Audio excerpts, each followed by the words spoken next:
bonsai, pecinta bonsai dimanapun berada. Semoga sahabat-sahabatku sehat selalu. Dalam kesempatan ini saya berada di salah satu kolektor, yaitu di Jimbaran. Koleksinya bapaknya Manjuli. Kali ini saya berada di Jimbaran, tepatnya di Kadonganan. Di sini ada Bapak Rudi sedang mengawat bonsai. Kita simak bonsai-bonsainya bapaknya Manjuli dan kita bincang-bincang bersama Bapak Rudi di sini. Terima kasih, selamat menyaksikan. Halo sahabat-sahabatku, ini dia bapaknya Manjulinya. Terima kasih Pak Mang. Selamat siang. Selamat siang. Cinta bonsai semua. Selamat siang Bapak Rudi. Yang Pak. Inilah Bapak Rudinya sedang ngawatin bonsainya. Bonsai apa ini Pak? Ini Pak. Santiki. Jenis apa ini Pak? Ini Santiki Nusa Barong. Nusa Barong, Jawa Timur. Jawa Timur. Ya. Tepatnya di Dekat kota Jember. Jember. Oke, kita lihat pengamatan Bapak Rudi.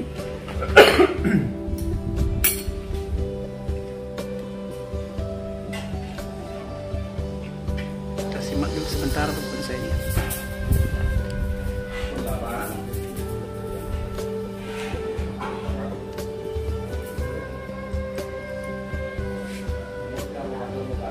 Mau tanya sedikit Pak Mang. Ya. Udah berapa tahun ini di sini? Santiki ini di sini ya. Iya. Ini kurang lebih 1,5 tahun. 1,5 tahun. Ya, dan kebetulan yang saya dapat ini barang yang lama nggak dirawat. Ya. Sekarang saya serahkan ke ahlinya lagi. Ke ahlinya. Bapak Rudi. Langsung ke ahlinya Pak Man. Langsung ke ahlinya. Langsung ke ahlinya.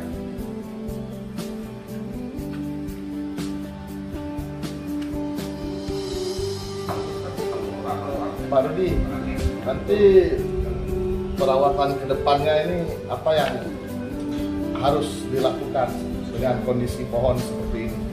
Ya, jadi ini kan pohon memang udah tua dan lama tidak terawat, kemudian mulai sehat baru ditangani atau dirawat oleh Pak Nyoman. Nah, apa yang dilakukan Pak Nyoman sebenarnya sudah benar Pak. Yang pertama, pohon ini dibersihkan dulu. Ya, dulu ceritanya katanya pohon ini sangat kotor. Kemudian media diganti 3/4. Itu sudah benar, dan ini sudah dipasang talang juga sudah benar. Tapi kalau kita lihat sebenarnya kehidupannya dia sudah sangat subur, cuman perlu diulang perantingannya. Nah, ini saya sedang ulang perantingannya. Jadi membuat bonsai itu harus terstruktur dengan baik secara anatomi pohonnya. Anatomi apa? Anatomi perantingan. Yaitu perpecahan dari cabang ke ranting, ranting ke anak ranting, dan seterusnya. Nah, itu yang sedang saya perbaiki di pohon ini, sekaligus memperbaiki tata letaknya. Artinya apa namanya ini, Gayanya. bukan, apa namanya ini, susunan perantingannya. Ya, kita perbaiki, mana yang perlu dikawat kita kawat, ya, kurang lebih seperti itu. Nah, proses selanjutnya nanti adalah tetap pada penyuburan. Jadi pohon ini perlu disuburkan lagi. Biasanya kalau saya sudah pilih seperti ini, artinya ini yang dari tadi yang rimbun itu Pak Man, sekitar saya pakai hanya sekitar paling 40%. Yang 60% terbuang karena memang apa namanya tidak kita perlukan dahulu. Jadi atas konsentrasi tumbuh ini biasanya nanti tarikannya akan lebih cepat, dan ranting juga secara anatomi terstruktur dengan baik. perawatan selanjutnya setelah ini adalah nanti pemupukan rutin, kemudian tetap pohon dijaga kebersihannya dan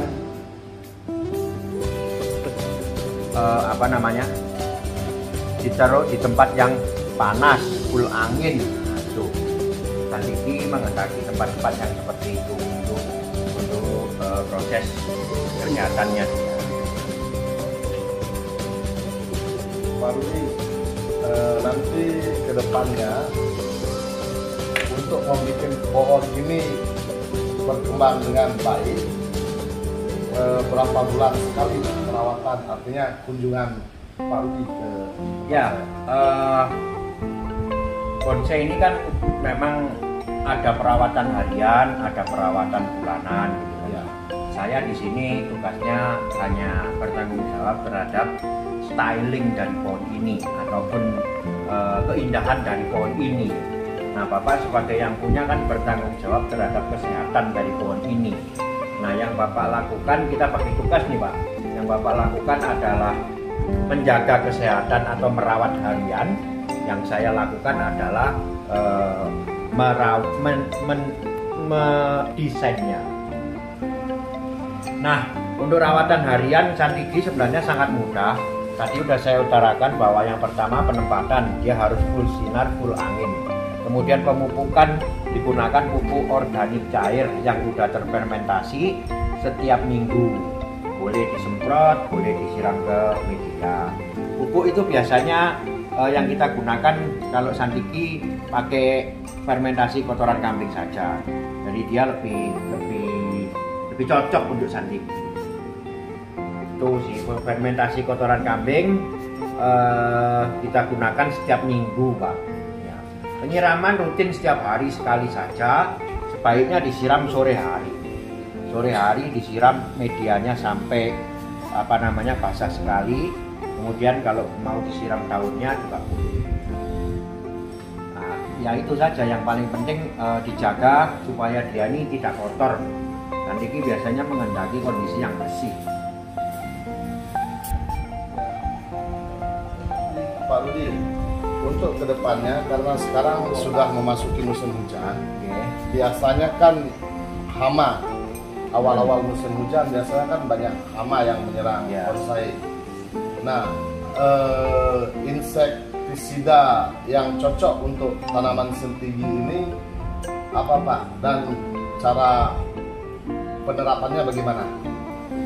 Ya, jadi memang pada umumnya hama ataupun penyakit daripada tanaman itu dalam hal ini kita ngomong bonsai ya, itu munculnya itu pada awal musim hujan ataupun pada saat musim hujan juga banyak sekali gangguan-gangguan yang muncul. Nah, gangguan-gangguan itu bukan hanya berupa dari serangga saja, ada yang jamur, ada yang bakteri kan gitu. Jadi kalau saya selalu memberikan obat untuk mencegah agar bonsai kita tidak mudah sakit ataupun tidak terserang penyakit, itu menggunakan campuran 4 macam obat Pak. Yang pertama insektisida. Insektisida boleh apa saja, mereknya ada yang Kaliandra, ada yang Alika, ada yang Curakron. Nah, itu bisa dipakai apa saja. Kemudian yang kedua saya campur dengan fungisida. Nah, fungisida ini ada biasanya saya pakai yang merek Antrakol. Kemudian ada bakterisida, biasanya saya pakai Agrep mereknya. Kemudian yang terakhir untuk sterilisasi bagian bawah saya gunakan Akarisida mereknya Samit. Nah, 4 campuran itu dicampur digunakan kalau pas musim hujan untuk pencegahan 2 minggu sekali. Kalau pas musim kemarau dipakai juga sebulan sekali. Jadi tiap 1 bulan kita perlu semprot semua bonsai kita untuk mencegah penyakit yang kemungkinan bisa datang. Itu perbandingan obatnya sama airnya berapa Om? Ada di apa namanya, di kemasan obatnya ada. Jadi dipakai sesuai dosis. Obat-obatan seperti itu tidak boleh overdosis, terutama fungisida. Fungisida kalau overdosis daun bisa rontok, bisa kuning. Jadi dipakai sesuai dosis. Dicampur tidak masalah. Jadi keempat obat tadi dicampur tidak masalah, tetapi dosisnya harus sesuai. Penyemprotannya yang baik pagi, siang, Sore setelah disiram. Jadi siram dulu bawahnya pakai air biasa, kemudian atasnya semprot pakai hama.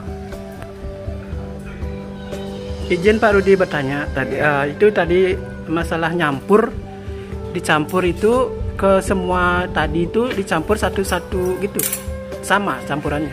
Sama, jadi kalau misalkan dosisnya rata-rata sih, kalau dosisnya insek 1 sendok teh, 1 sendok makan itu untuk 5 liter air.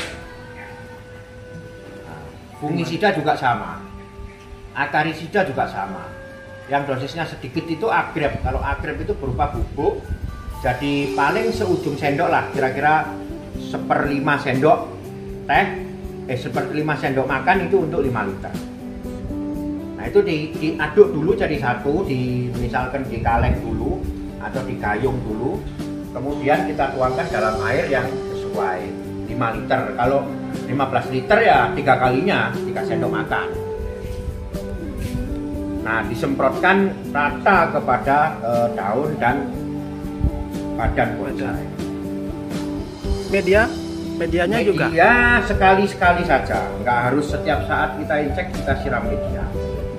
Sekali-sekali saja. Artinya mungkin pada awal-awal musim hujan itu cukup sekali aja. Selanjutnya sih atas semua. Lanjut Pak. Ya kalau pengobatan lain lagi. Itu tadi kan preventif, pencegahan. Kalau pengobatan lain lagi caranya. Obatnya sama, dosisnya sama, cuman pemberiannya yang lain. Jadi pada saat pohon sudah sakit, terjangkit sakit, kena kutu apa kena jamur, itu pemberian obatnya yang ada temponya. Jadi misalkan hari ini disemprot, media juga disemprot. Kalau udah sakit, media disemprot, atas disemprot. Kemudian 3 hari lagi diulang. Tetapi media udah nggak perlu disemprot lagi, atas saja. 3 hari kemudian disiram lagi. Jadi hari pertama, hari ketiga, hari ke-6 ini disemprot. Kemudian biasanya sih hari ketiga ini, hari ke-6 ini udah cukup sembuh pohonnya. Tapi untuk memastikan hari ke-7 setelah hari ke-6 ini disiram lagi. Jadi 3 hari seminggu. Biasanya pohonnya udah sembuh. Nah kalau pohonnya udah sembuh, kemungkinan yang tadinya rontok atau yang tadinya daunnya lepas, nanti bisa keluar tunas baru. Dalam kita penyembuhan di tempat teduh apa di biasa di tempat panas biasa. Tempatnya nggak usah dirubah ke tempat teduh. Biasa. Oke Pak Rudi, terima kasih bincang-bincangnya, ilmunya sangat bermanfaat bagi kami. Terima kasih. Semoga Pak Rudi sehat selalu. Terima kasih Pak Man. Terima kasih atas. Oke. Salam bonsai selalu.